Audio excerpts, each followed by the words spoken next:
Nous sommes donc en 2025 et en 2024, nous avons comparé et évalué toutes les principales entreprises, Apple contre AMD, Nvidia, Intel.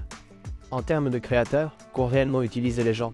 Par exemple, Intel a-t-il réellement perdu des ventes ou AMD a-t-il réellement gagné une partie de ses ventes avec tout le drame qui s'est produit en 2024? Eh bien, Puget Systems vient de publier un article sur les tendances de 2024. Ils viennent donc de publier le nombre de systèmes AMD, Nvidia, Intel avec RAM et stockage et toutes ces choses. Qu'ont réellement acheté les gens? Et analysons cela. Les fenêtres de licence sont bon marché et faciles avec cookies.com. Et si vous utilisez le code TN20, vous bénéficiez d'une remise supplémentaire. Terminez l'achat.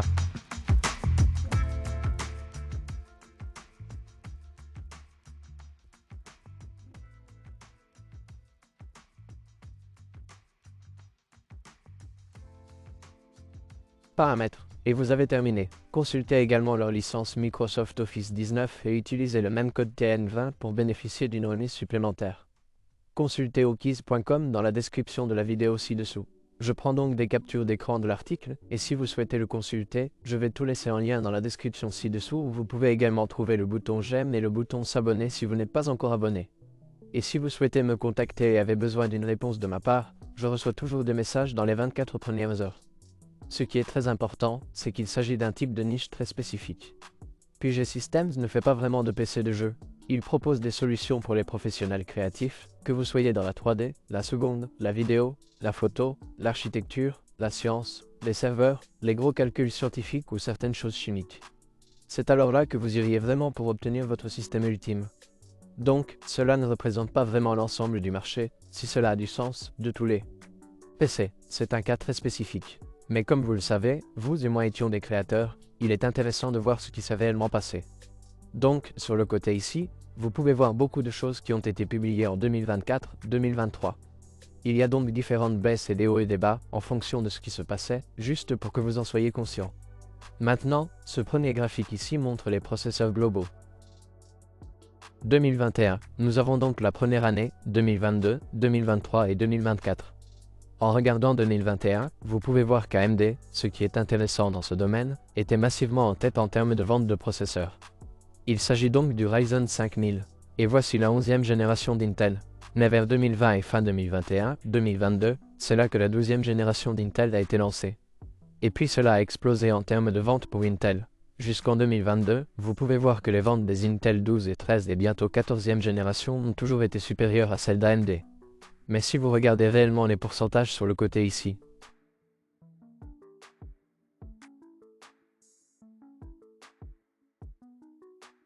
vous pouvez voir qu'ils se situent tous les deux autour de cette barre de 50%, l'un légèrement au-dessus de l'autre. Les deux premières années sont globalement les mêmes. Cela inclut également AMD Threadripper Pro et Ryzen, tous ensemble.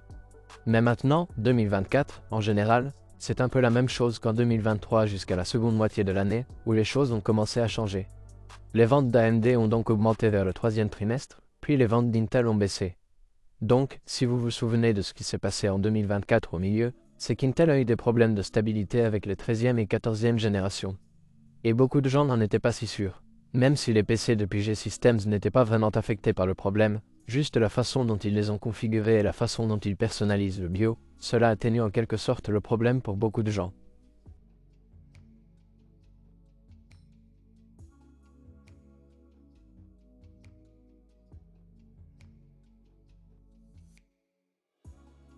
Ils font donc un excellent travail pour s'assurer que leurs clients se portent bien. Mais quoi qu'il en soit, AMD a devancé Intel en termes de vente au quatrième trimestre 2024 pour la première fois depuis 2021, vraiment à peu près à ce moment-là, ce qui est très intéressant. Si vous vous souvenez, le lancement du Core Ultra 200, qui a eu lieu au quatrième trimestre, qui n'a pas été très réussi pour Intel, est également une autre raison pour laquelle les ventes d'Intel ont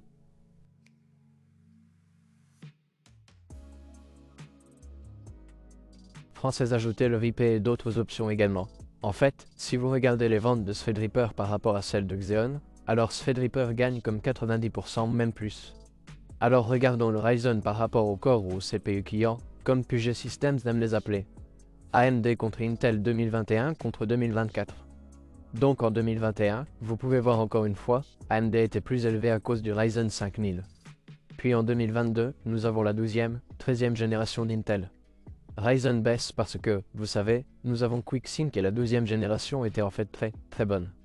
La 13e génération était également assez bonne ici. Et puis nous avons le 2024.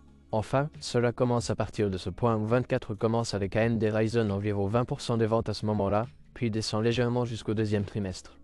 Mais ensuite, le Ryzen 9000 a été lancé, c'était au troisième trimestre 2024. Vous pouvez donc voir qu'à ce stade, nous avons le lancement du Ryzen 9000 et qui grandit lentement. Et Intel est en baisse à cause des problèmes d'instabilité à partir du milieu de 2024. Et puis surtout le Core Ultra.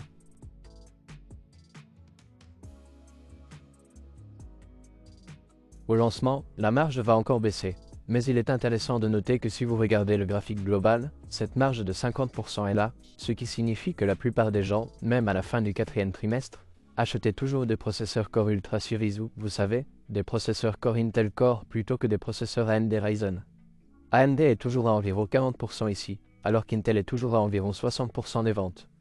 Peut-être qu'à la fin de 2024, c'était à peu près 50 à 50, c'est à peu près ça. Mais cela montre que probablement les gars de la vidéo et de la photo. Nous continuons à utiliser Intel, malgré les problèmes d'instabilité et le lancement raté de la série Core Ultra 200S sur les ordinateurs de bureau. Il est intéressant de noter que maintenant que la série 50 a été lancée, j'aimerais voir le graphique continuer car je pense qu'au premier trimestre 2025, AMD va vraiment faire chuter les ventes des principaux processeurs Ryzen par rapport aux processeurs Intel Core. Mais nous devrons le voir lorsque nous examinons.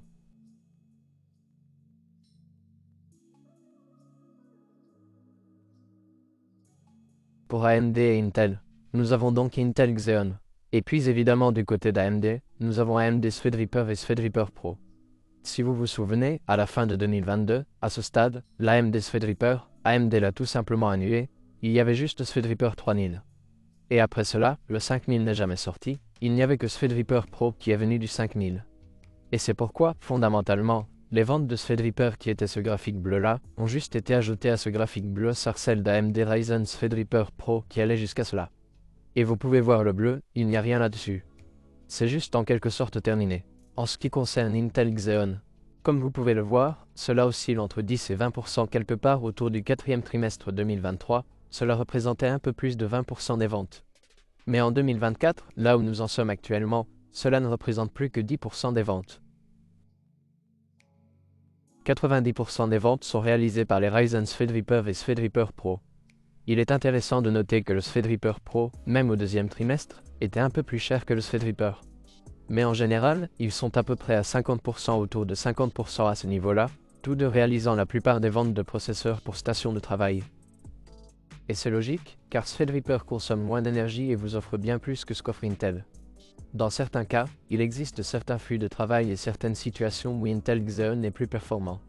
Et je suppose que c'est 10% des gens, mais la plupart des gens opteront pour Threadripper s'ils ont besoin de quelque chose comme ça. Étant donné que Puget Systems ne vend pas vraiment de GPU AMD Radeon, car dans les flux de travail professionnels, ils ne sont pas vraiment professionnels, si cela a du sens. Ils sont plutôt destinés au jeu et au support et ils ne sont pas aussi stables dans l'histoire des GPU Radeon. Il y a les GPU Radeon Pro, mais il semble que peu de gens les utilisent vraiment parce que dans les environnements professionnels réels où vous avez besoin de faire des calculs mécaniques, liquides ou chimiques, alors les GPU Nvidia brillent vraiment beaucoup plus haut. J'espère que cela changera la même chose avec Intel. Intel Arc n'est vraiment pas pour les flux de travail professionnels. C'est vraiment pour les jeux, bien que dans certains flux de travail comme le montage vidéo et photo, Arc a un très bon rapport qualité-prix. Mais c'est pourquoi il ne montre ici que Nvidia GeForce et Nvidia Professional. Je pense donc qu'il n'y a pas beaucoup de gens qui choisissent le GPU Nvidia Professional qui ont également des processeurs Ryzen ou Intel Core. Très probablement les processeurs Nvidia Professional, comme vous pouvez le voir, environ 20% des ventes ici sont des gars qui achètent.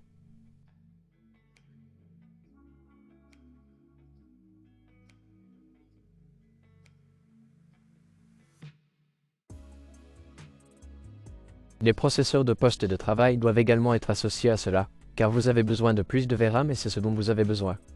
Mais fondamentalement, 80 à 90% des GPU vendus sont des GPU Nvidia GeForce. Et comme vous pouvez le voir, en 2024, nous tournons autour de 80%.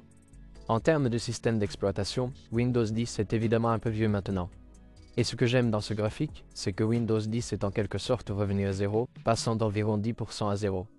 Donc, fondamentalement, tous les flux de travail créatif semblent être passés à Windows 11. Mais il y a aussi Linux qui représente environ 10% des ventes, ce qui est intéressant. Mais Windows 11 a lentement connu une croissance de plus en plus élevée. C'est agréable de voir que Windows 11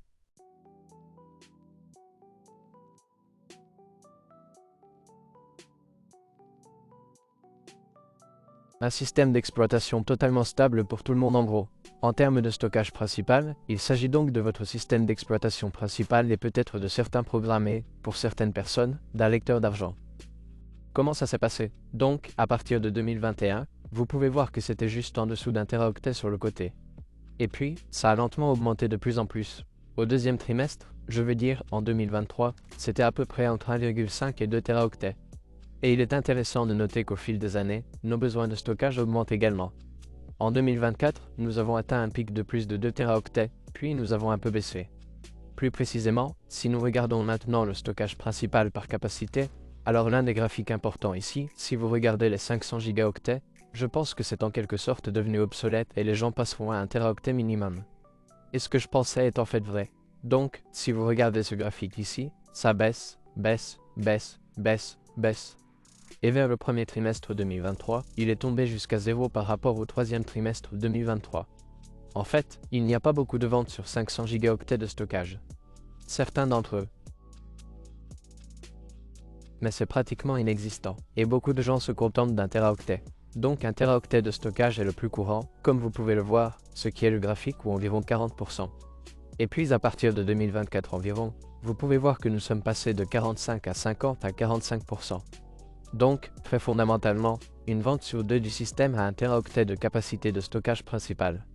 Mais ensuite, en même temps, en 2024, nous pouvons voir une légère baisse de 2 teraoctets, puis une remontée de 2 teraoctets, mais aussi une augmentation de 4 teraoctets en bas, ce graphique bleu clair, et le stockage principal de 8 teraoctets est à peu près le même ici, environ 5% des ventes.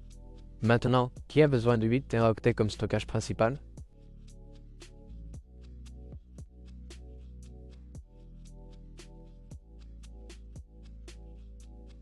Je ne sais pas. Comme quoi, pourquoi en avez-vous juste besoin d'un tout cela ensemble n'a aucun sens pour moi, j'aimerais le séparer un peu plus. Et je pense que c'est encore moins cher. En regardant la RAM au fil des ans, nous en avons eu de plus en plus. Cela représente des gigaoctets au total. Et vous penseriez qu'en 2021, la moyenne était d'environ 80 gigaoctets de RAM. Eh bien, c'est parce que beaucoup de postes de travail le placent beaucoup plus haut. Donc si vous en avez qui font 1132 gigaoctets, mais alors un poste de travail qui est de 512, par exemple, ou de 256, il le place très, très haut. Ce qui n'est pas vraiment un graphique juste que nous verrons dans une minute, mais il a lentement augmenté. Et en 2024, vous pouvez voir que nous avons atteint le pic de plus de 160 gigaoctets de capacité RAM moyenne. Mais si nous faisons défiler vers le bas et regardons les dimensions réelles et la capacité réelle par unité, c'est là que cela a plus de sens. Donc, comme vous pouvez le voir au premier trimestre 2024, il y a quelques graphiques qui commencent en bas ici, et ce sont les versions 192 gigaoctets, puis la version 96 gigaoctets, la version 384 gigaoctets. Et même la version 768 gigaoctets. C'est parce que ce qui s'est passé avec la DDR5, c'est que nous ne sommes plus dans la situation de 32 ou 64 gigaoctets par DIMM.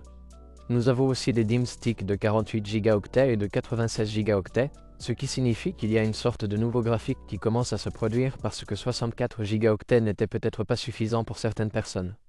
Et puis 128 gigaoctets, c'était peut-être trop.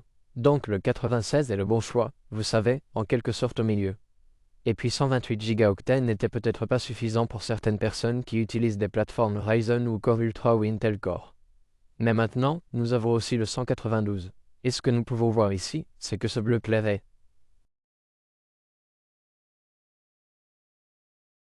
24. Vous pouvez voir que les 128 gigaoctets ont beaucoup baissé, simplement parce qu'il y a les versions 96 gigaoctets et 192 gigaoctets, où les deux versions sont un peu plus équilibrées.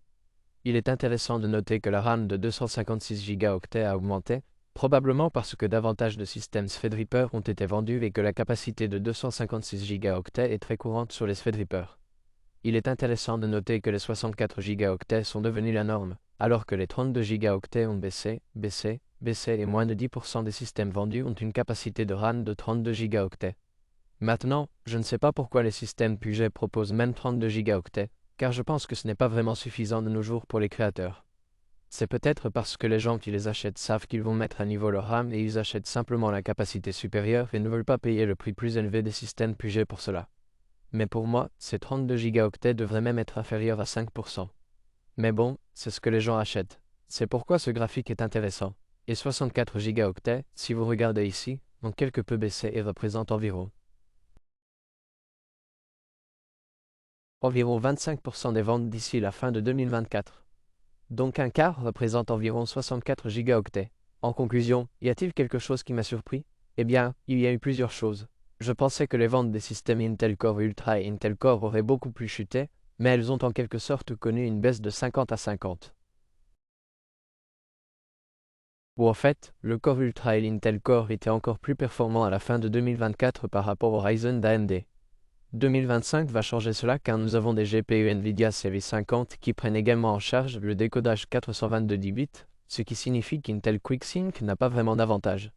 Vous pouvez donc opter pour un processeur Ryzen et un GPU Series 50 et obtenir les mêmes performances que celles que vous obtiendriez auparavant uniquement sur la plateforme Intel. Intel va donc devoir inventer autre chose maintenant, c'est pourquoi ils vont aller de l'avant. Et j'ai hâte de voir ce que cela va être cette année, probablement la série Core Ultra 300. Et j'espère vraiment qu'Intel va faire un retour ici. Intel semble actuellement être le plus économique et le meilleur.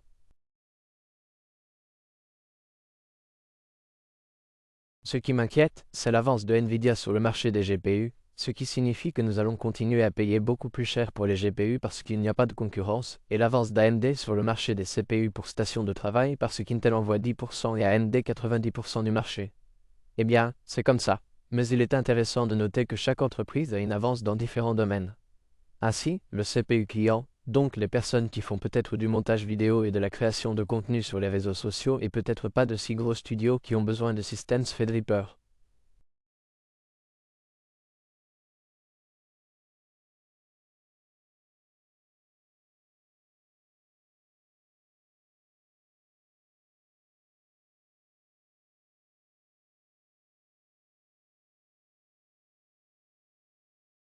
Ils utilisent en quelque sorte Intel.